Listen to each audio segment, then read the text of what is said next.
Scotty had two 5-5 bout splits. I have to imagine the frustration when you're getting pinned to start and giving up so many bonus points is starting to kind of wear on you.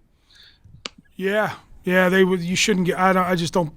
Shouldn't get pinned at this level. I don't believe, and got to keep yourself in the matches. I know there's been a little bit of a struggle there, but now it's becoming. It's a little bit of a habit. He's going to his back pretty easily, really in the same moves both matches. So we're not making an adjustment, and there's certain things in this sport that happen, but when they start happening repeatedly, there's cause for concern, and that's kind of where we're at. Too many.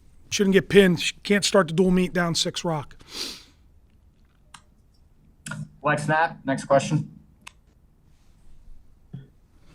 Coach, Jackson Turley seemed to provide a big boost to this lineup today. Can we expect to see him going forward in dual meets from now on?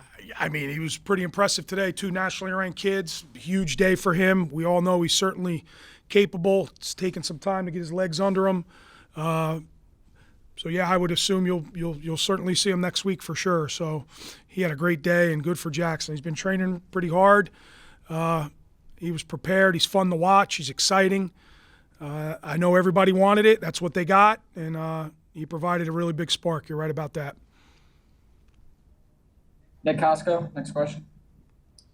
Coach, do you have an update on Joe Grello? I know he had to exit before due to an injury default in one of the exhibitions. Do you have any update on him?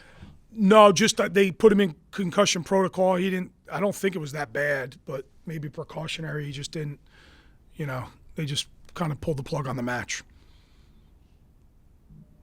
James Cratch. Scott, is this kind of the next step for Paz? Wrestling twice in a day at this level? I mean, we saw that in the second half.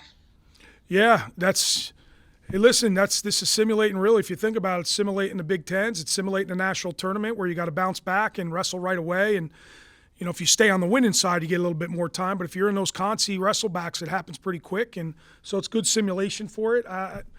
Again, he had 2 really good opponents, and, we expect a lot from Paz. And I thought he really wrestled well, put himself in the team position to win right there, and just went the other way. So, but yeah, that's something he's got to get used to. All of us, we got to get used to 2 in a row and 2 really quality opponents back to back. Lex Knapp. Coach, Mike Van Brill finally got his first win of the year, but even though he started off the season 0-3, he's been wrestling great. What adjustments does he have to make to start separating these matches? Even in his losses and his win today, it's a very close margin. Yeah, I think it's really the plan, right? I think at Sasso he scored first, and today he scored first, and against Michigan I believe he scored first, and he's got to keep kind of scoring and kind of building leads.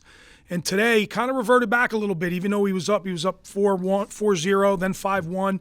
He started reverting back, allowing the kid a lot of momentum to get back in it, and then of course he hits a big throw. But he's got to keep his foot on the gas. I think he made a decision in that third period. He was tired of the close losses and, putting the brakes on and backing up, and he had a big throw, and good for him. That's a huge win. It's a really big win that kind of is going unnoticed right now, but we'll look at it, and that's a nationally ranked win for him right there. A kid who's beaten him before, that'll go a long way for him, national ranking and obviously a Big Ten seed.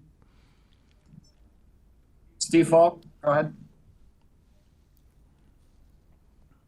You're mute. Steve, you're muted. Can you hear me now? Yeah. Are we good now? Yeah. Do you feel like you're kind of just one match short every time in these matches?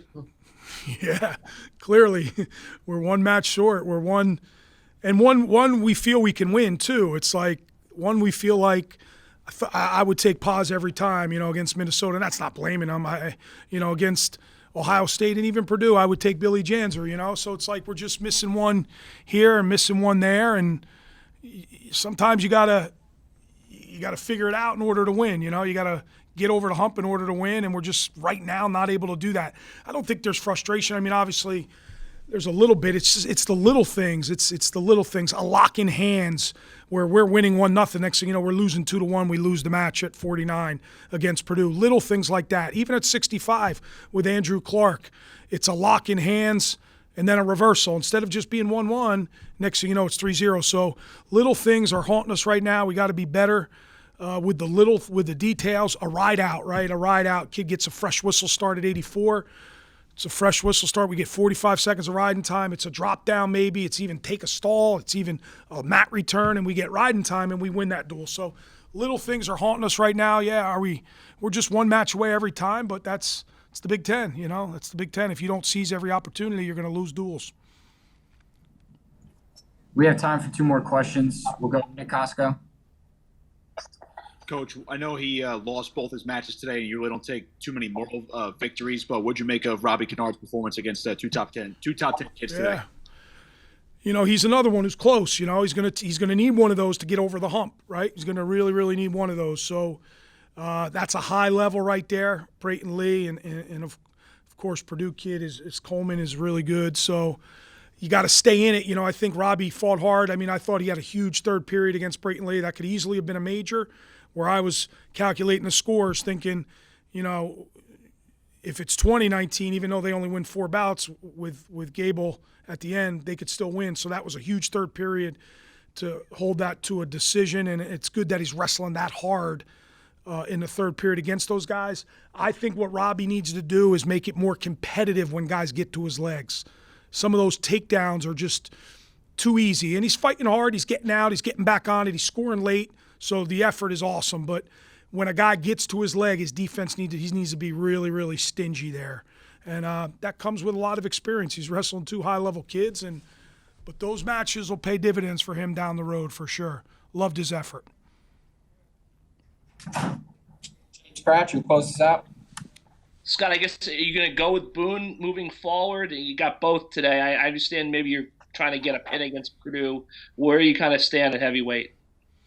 I liked what Boone did today, you know, and he really wanted to wrestle Gable. So that's all. That means a lot to us. That means a lot to this staff. So I was excited about that. I don't know what we have 3 heavyweights, so we'll keep playing it by ear right now.